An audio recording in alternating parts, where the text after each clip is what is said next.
Hello, everyone. My name is MacKenzie Koncher, and I'm an Account Executive Officer in Select Accounts at Travelers.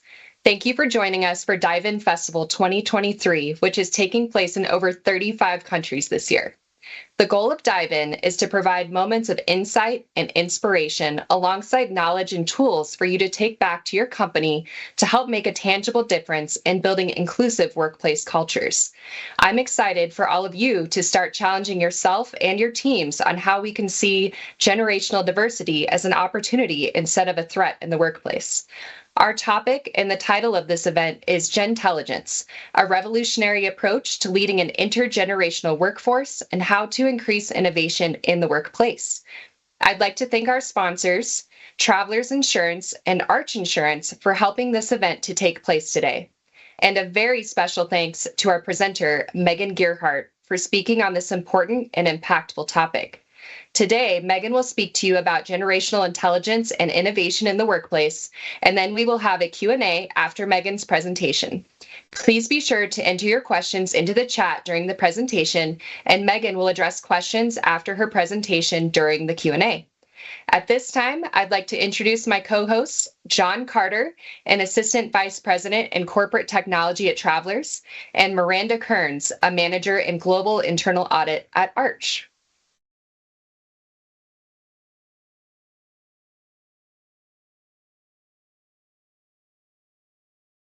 Carter, also from Travelers, and I'm very excited to have our special guest speaker, Megan Gerhardt, with us today. Back in July, Megan was a guest speaker at Travelers and presented on shifting from a generational blame game to leveraging each other's strengths. It was an informative session, and I learned so many things about getting smarter about generational diversity and using it as an opportunity. And I really enjoyed the 4 Gentelligence practices that I'm hoping she shares with us again today. And that is a perfect segue into Megan's introduction. Megan Gerhardt is a professor of management and leadership at the Farmer School of Business at Miami University, where she also serves as Director of Leadership Development for the Farmer School and the Robert D. Johnson Co-Director of the Isaac and Oxley Center for Business Leadership. Megan has been published widely on generational differences in the workplace and is the author of the book Gentelligence, a revolutionary approach to leading an intergenerational workforce. Her Gentelligence work has been featured in the Harvard Business Review, NBCNews.com, The Washington Post, The Chicago Tribune, The San Francisco Chronicle, MarketWatch, the Houston Chronicle, and Inc. magazine, among others.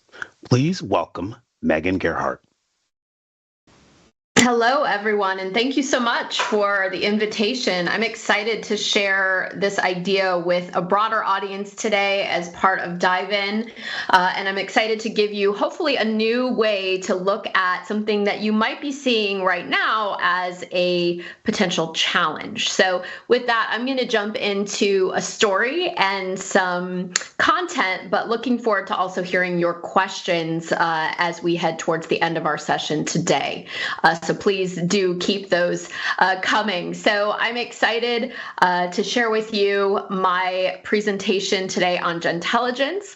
And I will share with you in just a minute what that word means, but I challenge you to think about in your head what that might mean and how it might be different from how we're looking at generational diversity right now. So I want to begin with a story, as all good quests do, and that is a story about how I became so passionate about that topic of generational diversity in the workplace. And I hope in sharing my story, it can help you understand how this approach may be useful to you in the work that you do.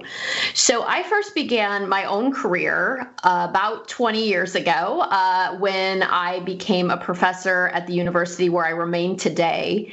And I was just 26 years old when I began. So that is relatively young for a faculty member, and it meant that I had a great deal to learn, as most of us do as we begin our work, and had wonderful, wonderful mentors that I still have today. I learned so much from people that have been doing that job longer than I had, who are older than me. But I was in a very unique position where I was closer in age to many of my students at that time than I was to my coworkers. And because of that, I very naturally found myself looking to those younger people for input and asking them questions, checking whether their perceptions aligned with mine, or perhaps that they were looking at really interesting questions in a different way. And over the first few years of my job, I found that learning from those both older and younger than me on a regular basis was making me better at my work. And I'm an organizational psychologist by training, and so I'm always interested in things that can help us be better at our work. And I thought, well, this is fantastic. This is the kind of diversity, if we really think about it at its core, that every organization has, but perhaps many organizations aren't looking at the same way they might look at something like gender or ethnicity or race or any other sort of difference that we're more used to talking about in this way. So I became fascinated in how maybe we could look at how professionals were enjoying and benefiting from generational diversity and see how we could even push that further. Now, this was 20 years ago, and long story short, many professionals at that time were not enjoying generational diversity. Unfortunately, they were actually quite irritated by generational diversity in the workplace. And that is not something, unfortunately, that has changed today. So it is a problem that we found in our book goes back to BC. We found quotes from BC times that were all about kids these days and what's wrong with them, all the way up to the challenges that we're having now. So that really brings me to my focus, my quest, which is how can I help other people benefit from this kind of difference in the way that I have been able to? What does research and best practice tell us we can do differently to engage with this kind of difference in a way that can be more productive as opposed to being a threat? So that's what we're going to talk about here today. So one of the things we want to start with is the fact that while every generation in the workplace has its own concerns and its own norms, as we'll talk about in a minute, the reality is there is not an industry that does not have a multi-generational workforce. The reality, though, and the statistic by Deloitte shows this to us, is that only 6% of organizations really felt like their leaders were successfully understanding and leveraging that multi-generational workforce. And that's a pretty low number. I just want to emphasize that for your benefit, that while every organization and every industry has a multi-generational workforce, only 6% of people really felt like it was being led effectively. 6%. So that number is so very low. And I think for me represents such a great opportunity for us to do better. So I think we all agree that we can raise the bar from 6% here today. So that is the generation gap that I want us to talk about. So I'm going to pause here for just a second. I'll share back in just one second here. But I want to pause to just emphasize the fact that we're not going to be pulling up slides now that talk about every generation in the workplace. You might be expecting me right now to pull up slides that say, if you're a millennial, these are the years you were born. This is the 3 things that happened to you. These are the attitudes that you display. These are the exact ways that you act. Because that's the generational training most people have seen. And that is not what I'm here to do. So you're either relieved or you're upset that those slides aren't coming next. It just depends on where you're at with this. But that's generational stereotyping. So no matter where you are in the world, you're probably used to people making assumptions about you when they learn what generation you're from. And that's actually the problem we're having and why we're not effectively leveraging this kind of difference. I can't say who you are and what kind of workplace attitudes and behaviors you have just by simply knowing the year you're born. That's what horoscopes are for, right? That's not social science. So I don't do that. Instead, I want to talk about the fact that we do have this very fascinating kind of difference that is complex, is interesting, and needs to be looked at as important, but not as a way to put people into boxes. of everyone, you here in this audience know that nobody wants to be stereotyped. Nobody wants to be put in a box with a broad brush generalization of who they are. And that's not what we're here to do. We're here to say it's interesting and important that people grow up in different periods of time and start their careers in different periods in history. And it does matter, but it matters maybe in ways we don't think about, and it matters in ways that are much more complex than we tend to give them credit for. And that is what Gentelligence is really about. So there's that word and that phrase that you've heard a couple times now. I promised we'd talk about what it is. So Gentelligence is simply a term I came up with about 8 years ago now, and it means we need to get smarter about intergenerational diversity in the workplace. That we need to step away from lazy stereotypes and surface level conversations, and we need to instead start looking at this as something that can be a real opportunity rather than a threat. So if we could look at, in the purposes for today, we're talking about innovation. If we could look at the fact that working with people who have grown up learning different kinds of expertise, developing different tools in order to navigate the different world that is ahead of them in the time in which they enter the workplace, that is where innovation comes from, is that kind of really interesting difference. And instead of being irritated with it, if we could instead harness it, what kind of innovation, creativity, problem solving, adaptation to change, what kinds of things would be possible if we could collaborate and learn intergenerationally rather than our current situation, which tends to be one of contention? That's what I want to dig into with you today. So I do want to talk about why I passionately believe that generations do matter. So how can you believe generations matter but not believe in generational stereotypes? Well, we're gonna give that a shot today. So when we do see those narrow, stereotypical, lazy slides with your generation and the things we, have been taught to believe about that generation, those do actually come from a relatively valid initial source. It's just that they've become tired and overused to the point where we don't seriously anymore. So I want to go Gentelligence deeper here and say they come from the science that shows that we do have a time in our life when we are most susceptible to influence from things like shared experiences in society, culture, politics, the economy, the things that happen to us during what are called our most formative years. So your childhood, age roughly 5 to 20 is how experts sort of frame that. During that period of life, have a stronger impact on you than they would if they happened to you when you were older. There is science to back impacted all of us. It had a strong impact, a more long-term, substantial impact on who experienced the lockdown, for example, as someone in their 5 to 20 year age frame.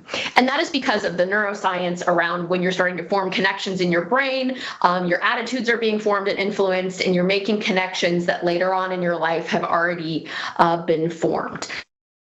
So the pandemic, for example, will have a more significant effect on how young people will view things like risk, safety, work, things like that for the rest of their life compared to the rest of us who already sort of had a set attitude about that.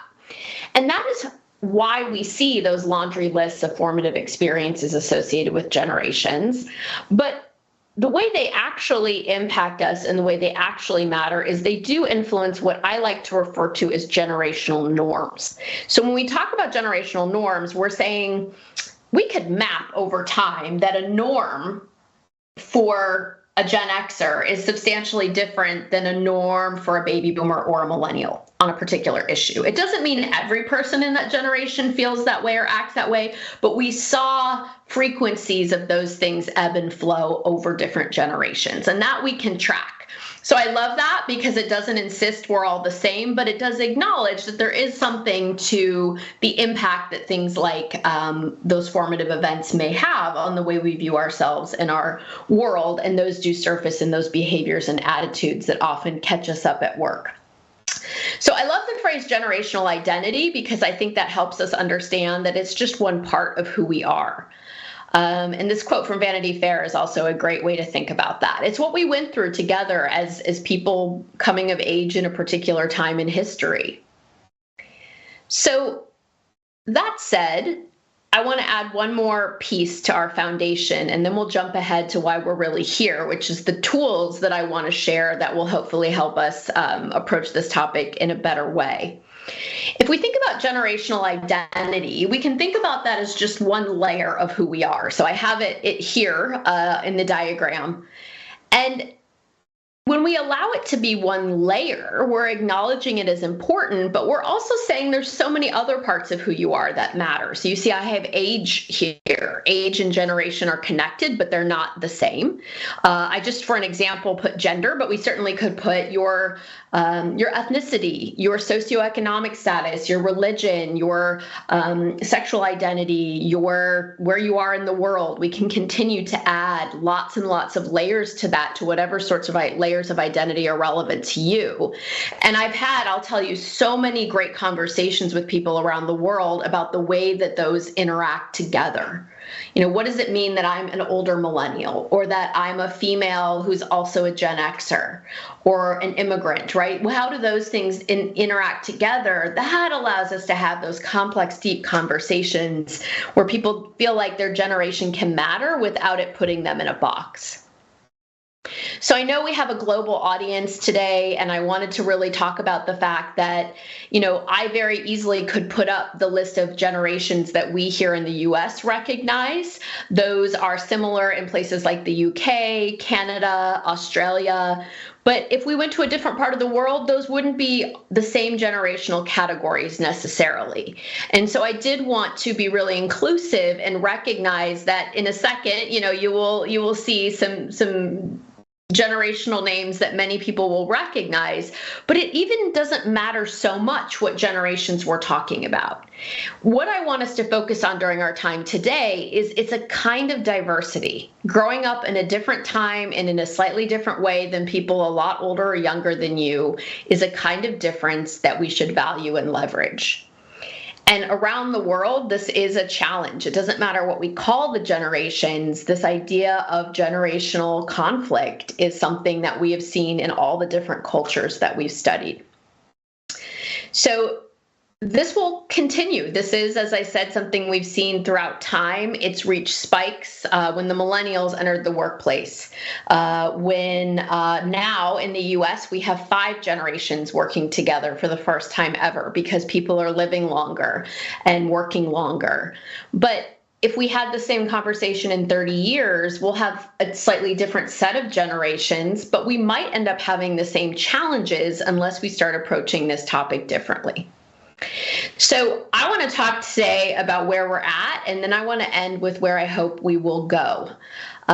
Many of you tuning in today recognize that what we have right now is a bit of a generational battle on our hands, so much so it's been called a psychological battlefield. This has largely been fed by the media and their insistence that somehow generations are in competition, that generational shaming and generational blaming is popular or fun. And if you don't believe me, I wanted to share with you some really bad generational headlines. So this is a hobby of mine, collecting bad generational headlines. So here's a few. These are all from the last 5 years or so, where you'll recognize particularly some generational categories, as I mentioned, that are common in the US, Canada, and also things like the UK and Australia. But what I hope you notice as we go through here, first of all, that we're awful to the millennial generation. That is just an absolute fact. We have been doing that for a very long time. Not just the millennials, though. I included some other headlines that will show that it just kind of depends on the day who we decide is to blame for problems in the workplace and in society. Gen Z has not been left out. We're continuing to see more global headlines about frustrations with Gen Z, about their work ethic, about quiet quitting. We're doing really the same thing we've been doing for decades when it comes to shaming generations because they are different. This here, maybe to kind of emphasize the Time magazine cover you see there on your screen is actually a real magazine cover. Millennials are lazy, entitled narcissists who still live with their parents. That at the bottom of that cover, it actually said why they will save us all. So Time was pointing out the fact that we had really gone off the deep end here in terms of name calling a generation who arguably was very different than prior ones because of the fact that they grew up during the time of the internet, yes, but the millennials really reflected a change in how we prioritize in our families. They reflected an interest in giving children more development and more protection. Prior generations had, and that's all very well intentioned. That was done for a good reason. And trying the next generation to accomplish more than prior generations had. And I think we would all agree that that's something we believe is important. A different way, whether they're parented differently, they have different opportunities, they have different technology, they have priorities. When they enter the workplace, that difference goes from being maybe notable, as it is when kids are growing up, to being problematic because now we have a generation whose norms look very different than the existing generations in that workplace. And when we see something is different, it's very hard not to think of it as wrong. So I use the millennials because that is about as close to a global generational category as we have, and also because it was a generation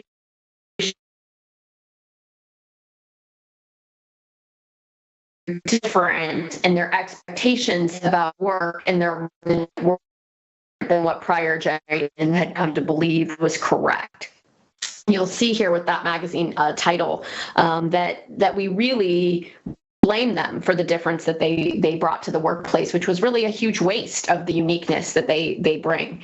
And then over here, a phrase heard not entirely around the world, but heard many places, okay, boomer, which was a phrase that went viral on TikTok and was Gen Z's retort to being talked down to because they were different and they were younger and they harnessed those social media tools that they're really great at using to push back on kind of this tired notion that, you know, younger people shouldn't get to have a different perspective than older people.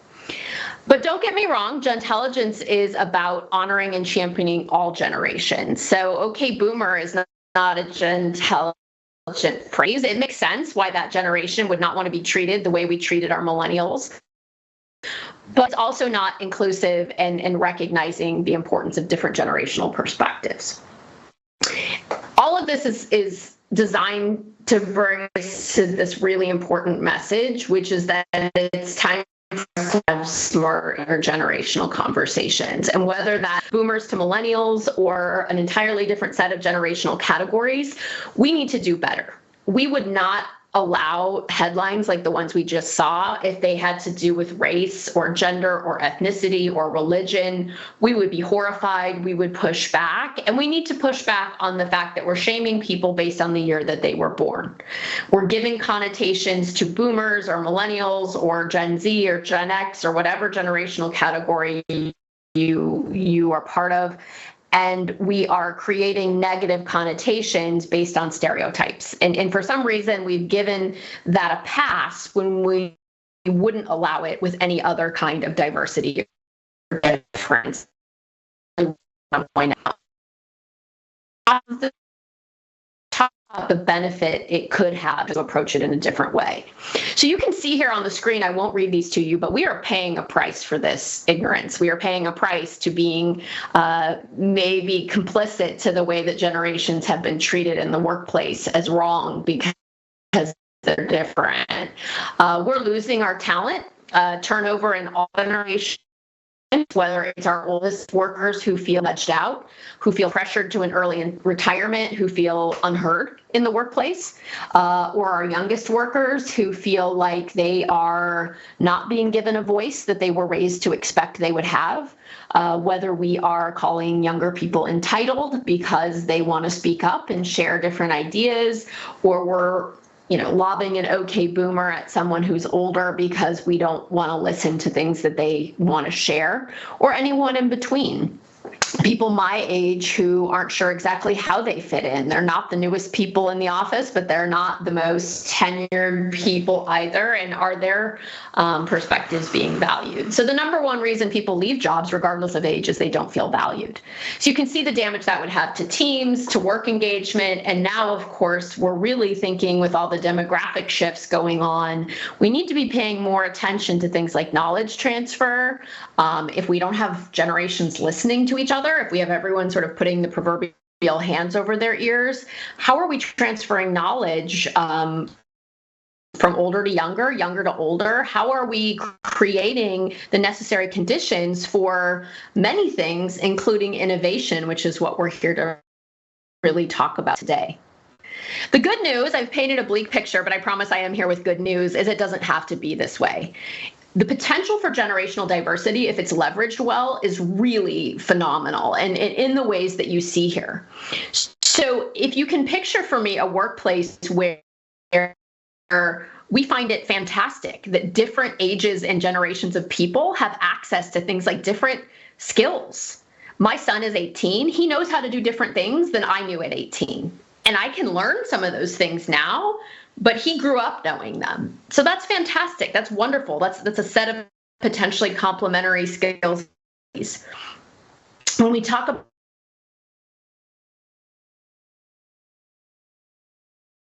accessing certain kinds, quite intuitively based on the time in which we learned how to do things like research or find information. When I ask you to find or research something, what does that mean to you? Where do you go? My students will go to ChatGPT as their first stop, and that's not my first stop. And that's just an example of how tapping into different informational networks can really open up all kinds of possible resources for us, resulting in innovation, of course, better decision-making, and really, hopefully, intergenerational learning.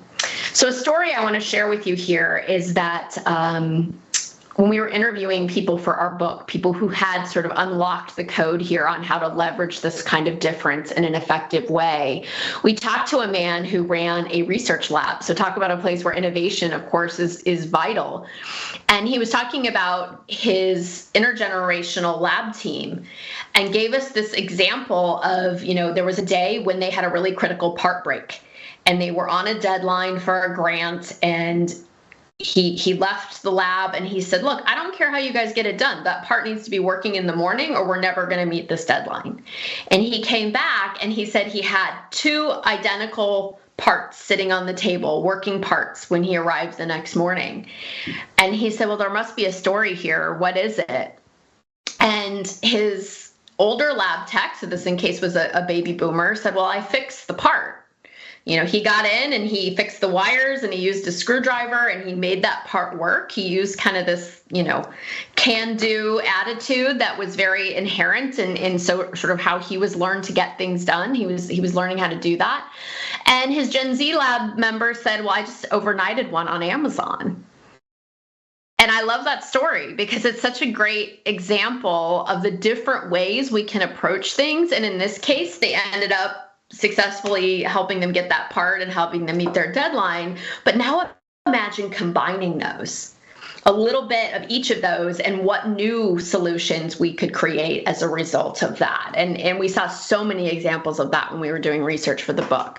So our goal today is to figure out how can a Gentelligent approach help us unlock innovation? And it's not going to happen naturally. Just left to their own devices, you hire people across generations or you put them on a team, they're going to be more likely to run into conflict than success. There is research that shows this. So like any other kind of diversity, we have to have a strategy. So what I'm going to do with the time that I have left, and I've promised I'm going to keep to time, so I will. I'm going to give you 4 practices, as John mentioned, and I hope that with each of these practices, you will start to see how something like innovation would be much more possible tapping into this sort of generational difference in thinking than it would be without these kinds of practices and strategies. So something extra I've added for our purposes today is with each practice, I'm going to give you what's I like to call a set of power questions, and they're all in service of this headline, which I hope you agree is a better headline than the awful ones that we saw a little bit ago. This is the headline from our Harvard Business Review piece that came out last year, where we're talking about the power of something like age diversity, generational diversity. There's a power there if we choose to tap into it. So let's learn how to do that. These are our 4 Gentelligence practices. And we say practice because it's something we've got to keep at. It's a work in progress for me, and this is literally what I do for a living. But I find myself every day getting better and better at just naturally having smarter intergenerational conversations. So with the time I have left, I'm going to lead you through each of these. And with each one, I'm going to leave you with what I call power questions. So the power questions are designed to help you enter into better intergenerational conversations. Ones that, if you think about innovation as your goal, are going to help you find new solutions to potentially challenging problems that you've been frustrated with, or help you reframe things so that we're not in a generational tug of war and not locking horns because the way I see it and the way you see it are different. Instead, that's helpful and that's productive rather than just being a source of conflict. All right, so the first practice is one regarding assumptions. So we talk about identifying assumptions, resisting assumptions, and what this means at its core is we have to be cautious about those automatic connections that things like the media and stereotypes have embedded in our brains. And people who are diversity and inclusion experts, like many people on the call, will be aware of this in the area of implicit bias. We all have implicit bias, no matter how hard we try to work to not have it. And when it comes to age and generation, we absolutely have it. So where are you assuming certain things are true when, in fact, Gentelligence would show us they're not, and what's happening because of that? So here's a quick example for you. You may have heard people say, older people can't use technology. They're incompetent at technology. That is an assumption I've heard so many times in my work. There is no research to back that up. So you hear someone say that and you think, wow, think of all the decisions that are going to get made based on an assumption that's actually not valid.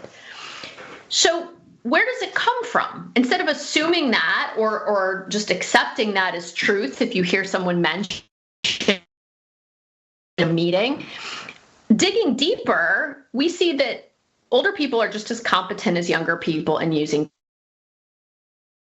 But there is a difference that exists. This is where I'm going to drop some Gentelligence into the conversation, if you'll let me. What we find is how motivated older generations, younger generations to use technology. The motivation is different, not the ability. Well, let's dig one level deeper. It's because science shows when you're young, you tend to rely on what's called fluid intelligence. And fluid intelligence is all about the new. With the newest app, the newest platform, the newest tech, the newest way of doing something, that is exciting to your brain when you are young. That is the way we are wired. And so that is why often youth is associated with sort of our base idea of innovation, because we're drawn to the new. Is the new iPhone a little bit better than the old iPhone? Because I want to try it, and if so, and see how it works and how it might add to my life. As we get older, our brains shift and become reliant on what's called crystallized intelligence. Things we have figured out work, that we rely on, that we're happy with, that are successful strategies for us. And that means if I have a phone that works well, I'm less excited than somebody younger than me, most likely, at running out and getting the next phone. I can go get one, and if I'm convinced that it's important or useful or will add value to my life or my work, I can absolutely go do that, and I can learn how to do it just like anyone else. but I'm not going to jump quite as quick to do it until I'm convinced that it's worth it. So that's actually where that assumption comes from, which is fascinating and important and so vital to intergenerational understanding, and can't be summed up in something like older people can't use technology or these young people don't want to work. Right? I could give a very long list of unfounded stereotypes that we're very, very quick to jump into. So what are some power questions that we could use the next time we hear either ourselves, catch ourselves, or hear someone else around us making a generational or age-based assumption? The one on the left is the best one to use when we hear bias, we hear stereotypes that we are believing are probably just cliches and not necessarily based on anything valid. The simple question of, is that necessary?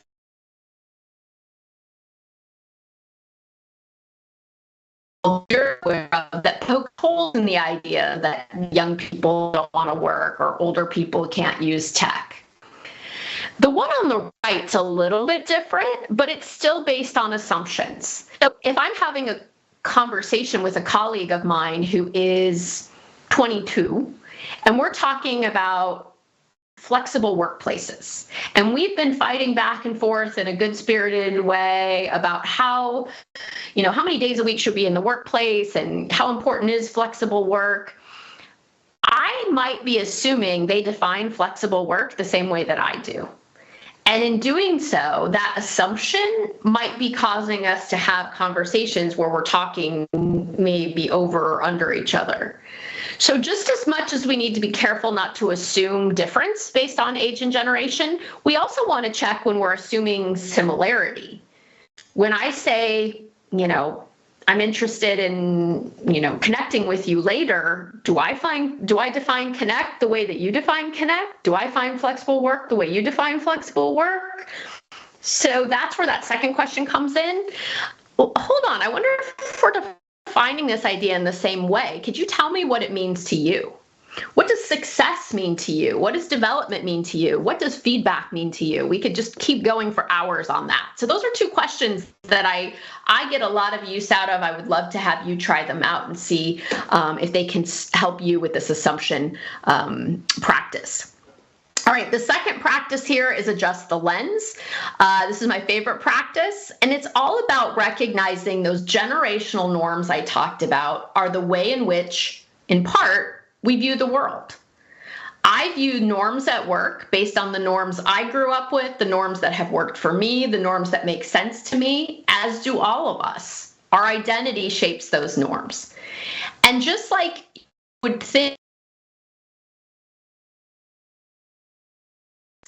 think these people grew up a little differently than me, harder to make sure we don't misunderstand each other. Well, the same is true with generations. These are people that grew up potentially a little different than you. If it's 20 years before, 20 years after, we need to use that same mindset intergenerationally and consider what we're looking at through multiple perspectives. So how do we do that? And it's not judgmental. Heard lots of times before. Someone last week tried to tell me that was a Ted Lasso quote, which it is not a Ted Lasso quote, but a great quote. For instance, intergenerationally with curiosity and not judgment. Questions for you. This is not rocket science, but this is something that we don't do. When I start talking to someone who is significantly older or younger than me, who is using norms I don't understand, whether, like this morning in class, I told everyone, make sure you get this down in your notes. It's probably going to be on the exam. And I sat there waiting, and I will tell you that the majority of them had picked up their phone to take a screenshot of it. And here's me waiting for them to write it down. They didn't need to write it down. They all pulled out their phones and took a picture of it and embedded that picture into their notes online. Which is brilliant. That's great innovation. It's just not how I do it. And so I could have told them to put those phones away and keep them out of my classroom because we're learning here. Or I could say to them, hey, can you help me understand why your phones are out while we're having class?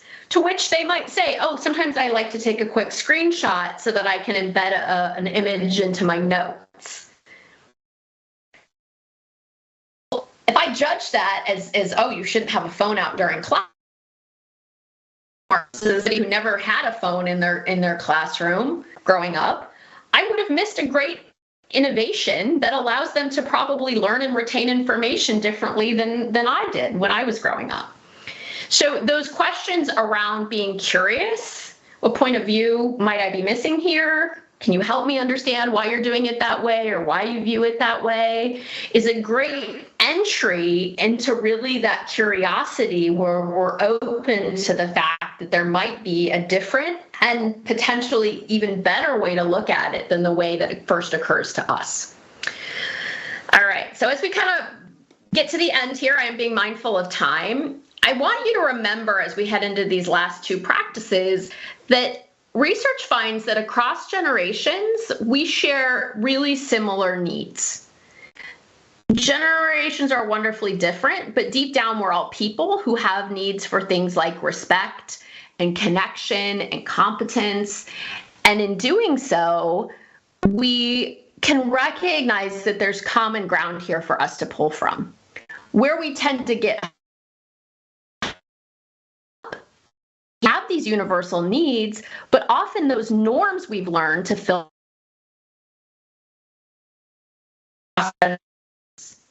So my view of how you earn respect in the workplace or how you take notes might look very different than my students, but the root is the same.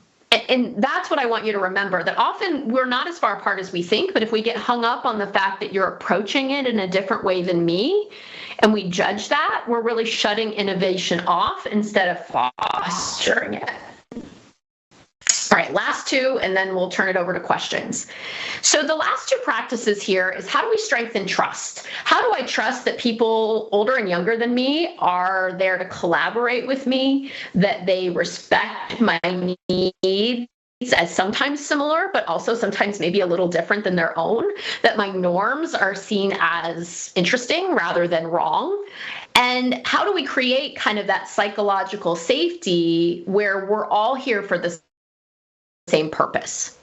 Well, some power questions that can help us strengthen trust is to really think about, for example, if we think about our innovation question for this conference, if we are charged with a new innovative strategy or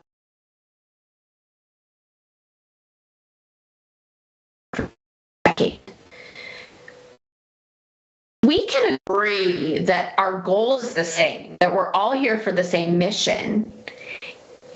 It allows us to have deeper trust. Even though you might approach it differently than me, that's actually an asset, not a threat.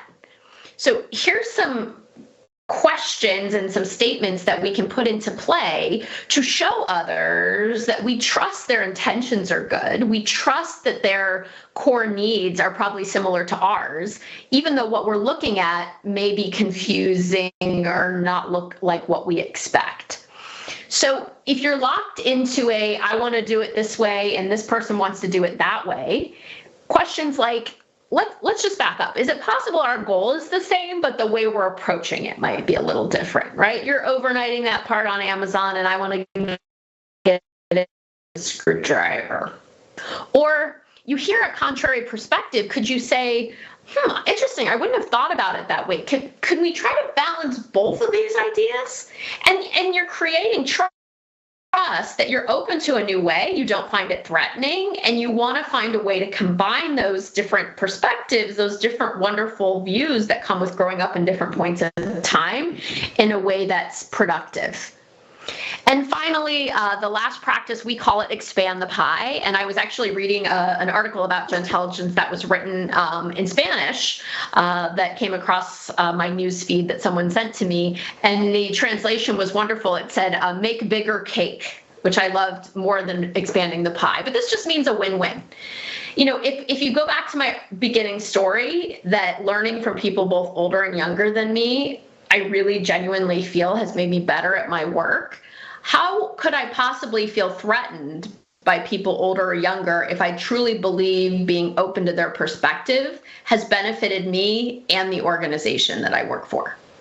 So how do we make that more common? How do we back away from this feeling of threat Like if you're relevant and important, then maybe my way of doing it is no longer relevant and important. How do we back away from that and replace that with this idea that having someone with fresh eyes or having someone with decades of experience more than me is mutually beneficial? So here are the last two power questions. One's actually technically a statement, but I want to end by giving you this example. So let's go back to our shared mission of innovating and reinventing our organization's work for the next decade. Think about the oldest member of a team turning to the youngest one and saying, all right, now that we're all on the same page and we know what our mission is, I would love to hear how you would approach this.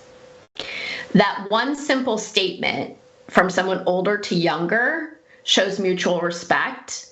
It builds trust that I think you have value to add here, and I don't find your perspective threatening, even though I acknowledge it might be different than mine. I'm not saying I don't know how to approach it or I don't have ideas. I'm saying that I respect and I'm curious about your viewpoint as someone who grew up at a different time than I did and looks at things potentially differently. And then I'm going to flip it.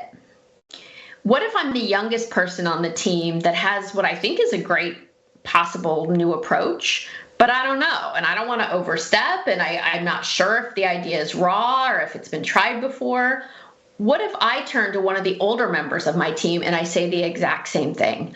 I've got a few ideas, but I would really love to hear how you would approach this, or how you would approach introducing this idea in the organization if you were me. Same thing, you're showing respect to older people who might feel normally threatened or unsure whether you respect the context and history of your team and the organization. You're sharing your idea, but you're also admitting that there's things you don't know and you would love their help developing and refining your idea. And that's how we build win-win situations where everyone's perspectives are valued and acknowledged, and we innovate and come up with new solutions by taking the best of who we are. So every generation has something to learn as well as something they can teach. That's the mantra of Gentelligence, and we want to normalize that in our organizations.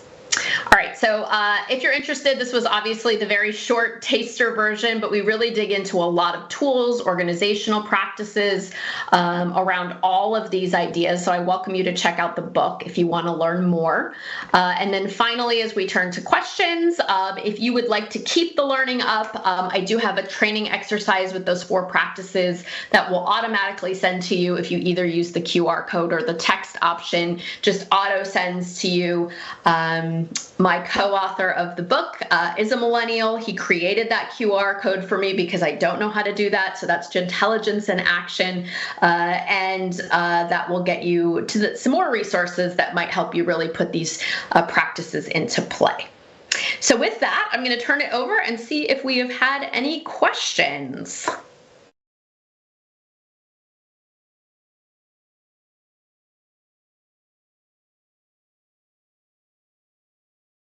Yes, if you have.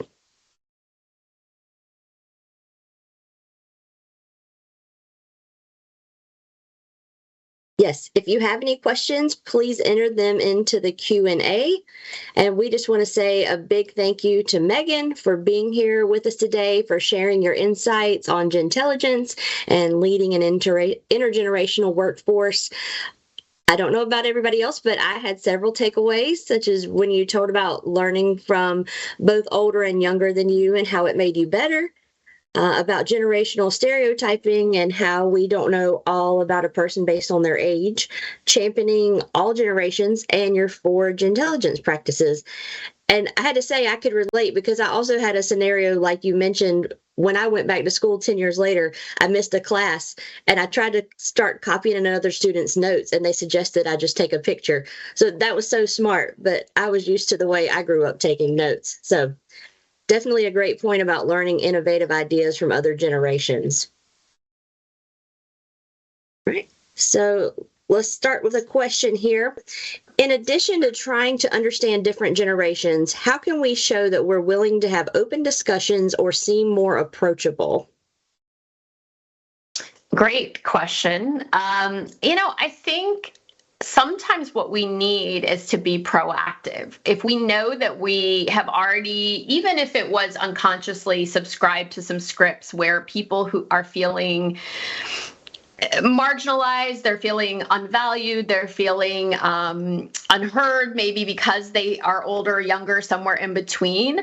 I've seen a lot of success with my clients where someone takes the lead and says, I think it's kind of fascinating that generations might actually view this differently. You could use this session and say, I was in this really interesting session the other day where we started talking about generational lenses, and maybe they explain some things, but not all things. Would love to hear, for example, how different generations maybe feel about our return to the office.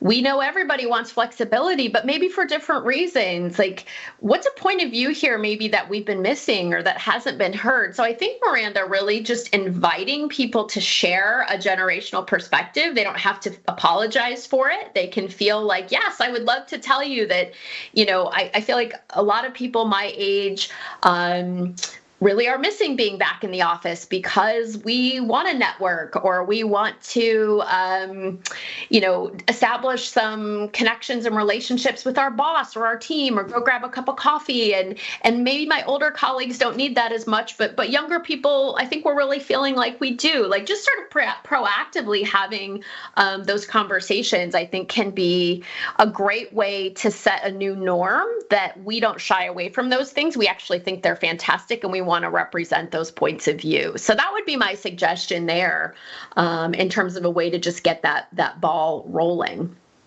Okay. So another question, which is kind of a lead into this question, and maybe having the conversations is also the answer to this question, but I'll go ahead and pose this one. How can we accommodate generational differences in work preferences, such as remote work, flexible hours, or traditional office settings? Yes, the $1 million question, Miranda. If I had the absolute answer for that, I would, I would be a very successul woman. So I would say it's very similar in that let's not assume. As soon as the pandemic was thankfully kind of slowing down, we rushed right away to want to know what does Gen Z want in terms of coming back to the work? What do baby boomers want? What does Gen X want? And the answer is it depends. We can't shove everybody into a category and say all young people want blank and all older people want this. So I think what we need to do is recognize that universal need for autonomy and agency. Everyone wants to have some amount of control. Everybody wants flexibility, but potentially for different reasons. So that's why these one-size-fits-all policies that a lot of organizations are trying to use are being met with resistance. So it is absolutely within the right of an organization to set that policy. One thing I would encourage is, first and foremost, for the organization, before setting policy, to gather all those points of view. Everyone's welcome to steal those power questions to have that conversation. And once they feel like the right policy for that organization has been developed, one of the most important things you can do is explain why you have the policy you have. Because we don't want to, if we go to the practice one, we don't want to assume that everyone understands why we developed a policy. So saying, we really feel like not being in the office at least a couple days a week is affecting our organizational cohesion or our culture or our dedication to our mission. But we also recognize everyone has needs outside the workplace, which is why we've decided on a 3-day-a-week policy or whatever it is for your organization. So I think younger generations in general have shown a norm where they really want explanation. They want to hear a why. They want to know, why decision makers have looked at things in a certain way.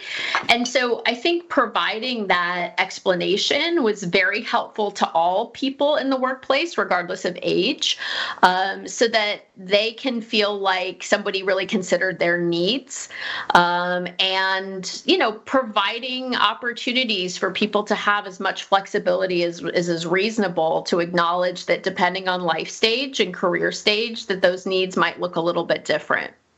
Yeah, great points. Definitely having that conversation and explaining why certain practices are in place is helpful for everyone in every generation.